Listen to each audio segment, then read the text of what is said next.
I'm Kate, and I'm 58 years old.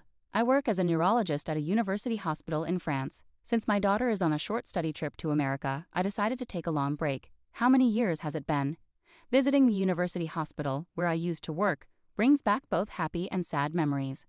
While sitting at the cafe terrace I used to visit during breaks, drinking coffee, I realized that 18 years have passed. The view outside has changed a bit, but under the same clear blue sky, I suddenly remembered my ex-husband's words. I prefer a smart child born to a 23-year-old woman than a child born to an older woman. His unexpected words left me shocked. What do you mean by that? It's obvious. As a doctor, you know the risks of older pregnancies, right? Your statement isn't about maternal health or childbirth itself exactly. It's about the child's abilities. Why are you bringing this up now? You knew this from the start, didn't you? That's why we pursued fertility treatments. Well, that's true. I did want a child then. But things have changed. I don't understand. I truly didn't understand. As a doctor couple, me, a neurologist, and him, a plastic surgeon, we struggled with infertility for 2 years. Finally, at age 40, we conceived through fertility treatments. When I got pregnant, Noah, my ex-husband, was thrilled and became very protective until we reached a stable stage in the pregnancy. Friends, colleagues, and family joked that the real challenge would come after the baby was born. We were so happy, but within a few months, Noah said those shocking words. Did you really not realize? Huh? Didn't notice what? I was aware of what was happening outside the house. There was no way I hadn't noticed, but there was also the reality of our growing family. A few months later, I began to think, this can't continue. I struggled to gather my courage, staying up late to wait for Noah to return home, trying to start a conversation many times. And on that day, I waited again. Welcome back. Oh, you're awake. Yeah, I wanted to talk. Whether Noah understood my feelings or not, his indifferent response was all I received. Hey, I got an invitation to attend the hospital's dad class today. Do you want to go? Huh?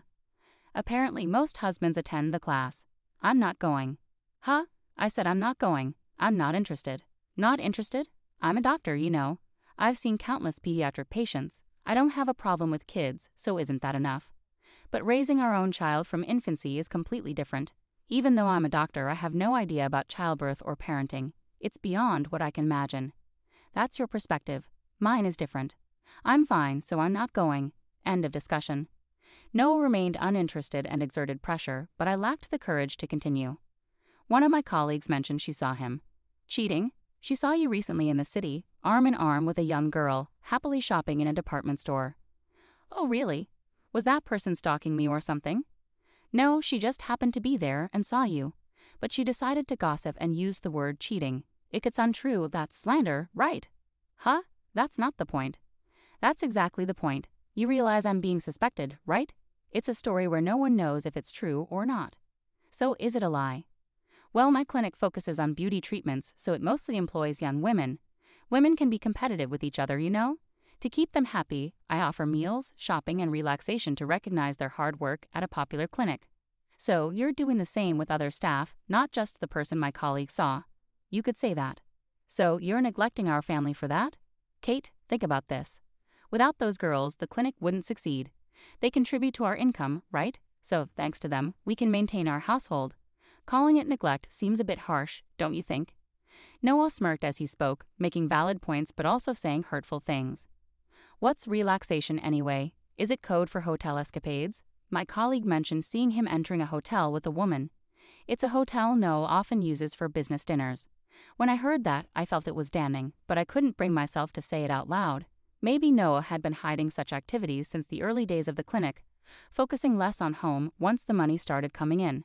After that, he seemed to hide less, spending less time at home. We're back to that initial suspicion. One day, as soon as he came home, he called out to my bedroom. Come here. I opened the door to find a flashy young woman sitting on the sofa, smiling faintly. Ah, is she the woman my colleague mentioned? My muttering caught Noah's attention immediately. So this girl here is going to be my official wife from now on, and she's already pregnant. I see. So what happens to me? Divorce, obviously. You can't just divorce me so easily. Easy or not, I have to take responsibility for this child. And what about your responsibility to me? Money, money. I'll give you more than enough. There will be a divorce settlement anyway. I could even give some money to that unborn child. It's coming from your old-fashioned womb. I'll provide enough to cover any shortfalls, so just hurry up, sign it, and disappear. With that, a pre-filled divorce form was placed on the table in front of me. The woman smirked, muttering disgusting under her breath as she looked at me. Being in the same space as these people was unbearable, and above all, I realized that Noah could no longer be considered my husband. From there, things moved quickly. We agreed to involve lawyers and decided that I would hold onto the divorce form. I couldn't bear to live in the same house with him anymore. So I quickly packed my essentials into a suitcase and left the house. 18 years later, returning to America, I never expected a chance encounter. Lost in thought, I noticed a figure approaching nearby. Just as I turned to look, I heard a voice I never wanted to hear again. Kate. It was Noah. It's been a while. Unable to ignore the greeting, I replied calmly. As he approached, he chuckled and spoke again. So you're back from France with your tail between your legs? You went to France, right? Feeling the pressure and came back to rely on your alma mater. His mocking smile revealed his true nature, leaving a sinking feeling in my stomach. Just a regular homecoming. My child had things to do in America, so we're here together today. So that child from back then, I see. Why are you here together? Is that child sick or something? His words left me stunned. I prefer a smart child born to a 23-year-old woman than a child born to an older woman. Noah's hurtful words echoed in my mind, and my heart sank once again as I struggled to respond. Footsteps approached from behind. Mom, who is he? Grace's voice brought me back to the present. She looked at Noah cautiously, and upon seeing her, Noah glanced at me suspiciously. Smirking, I said to him, "This is Grace, my daughter, and biologically, yours too." My words left Noah wide-eyed in shock. It wasn't surprising. Grace was tall, beautiful, and carried herself with elegance. Plus, if Noah had been keeping tabs, he might have heard the rumors about her. Carefully choosing his words, Noah asked me, "Wait, could she be Grace from the surgical research lab?" Bingo, Grace is here for a temporary stint in the surgical research lab. Noah was speechless, and I couldn't help but laugh. The child he had abandoned before birth had grown into an exceptional medical student after 18 years. Moreover, Noah had assumed that a child born from an older pregnancy would be less capable or have health issues. He could never have imagined that she would become such a talented young woman. Surprised, aren't you? The woman you discarded, who you used to criticize about her age during pregnancy, has turned out like this. And Grace is even skipping grades. She's a second-year medical student at just 18. She's already graduated from university. I couldn't help but smile at Noah's clueless reaction. Don't you know about the education system in France? Shut up. With all your knowledge, I thought you'd be aware. Noah reluctantly apologized, biting his lip. His pride was immense. Even in our marriage, he would bristle at any criticism from me.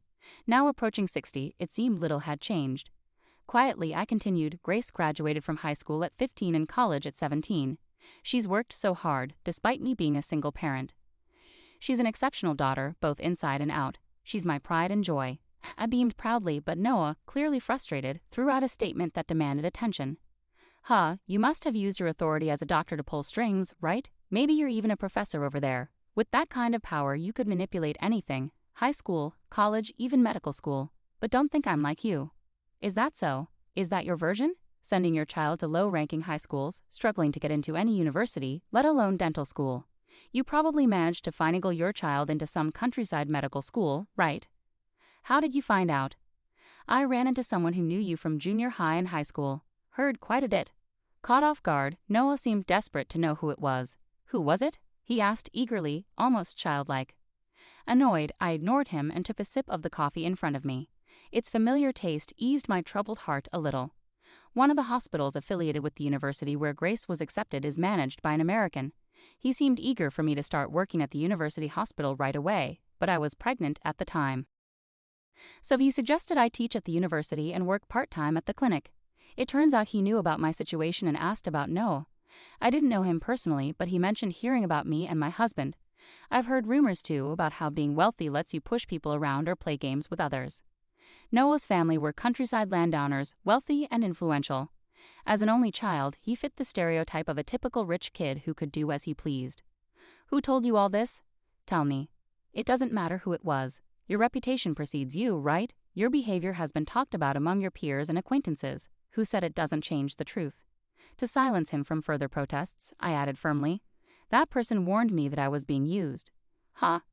At first, I didn't understand, but after listening carefully, it all became clear. You, coming from the countryside, and me, living in the city. When we first met at our new workplace, I didn't know anything about your background. That ignorance was convenient for you, wasn't it? So you figured it out. Yeah, that's right.